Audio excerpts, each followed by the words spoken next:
সুপ্রিয় দর্শক, আসসালামু আলাইকুম। সবাইকে স্বাগত জানাচ্ছি। এবারের পর্ব হলো কিভাবে সমলয় পদ্ধতিতে বীজতলা তৈরি করা হয়।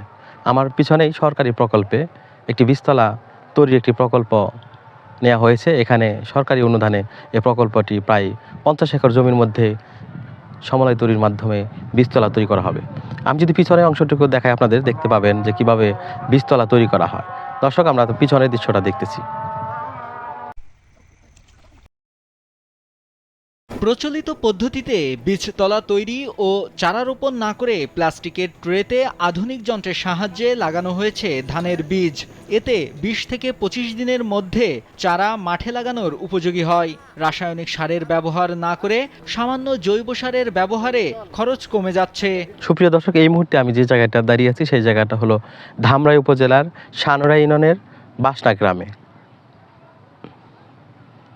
প্লাস্টিকের ট্রেতে বীজতলা করাই ধানের চারা উত্তোলন, রোপণ, ফসল মাড়াই ও সবই একসঙ্গে করা যায়। আর এ পদ্ধতিকেই বলে সমলয় চাষাবাদ। উচ্চ ফলনশীল হাইব্রিড জাতের ধানের বীজ ব্যবহার করায় 130 থেকে 135 দিনের মধ্যে ফসল তোলা সম্ভব।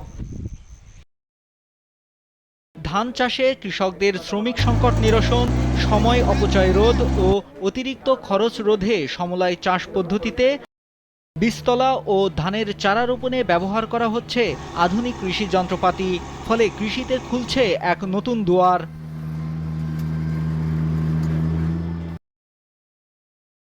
প্লাস্টিকের ট্রেতে বীজ ধান বপন করে তৈরি করা হয়েছে সারি সারি বোরো ধানের বীজতলা।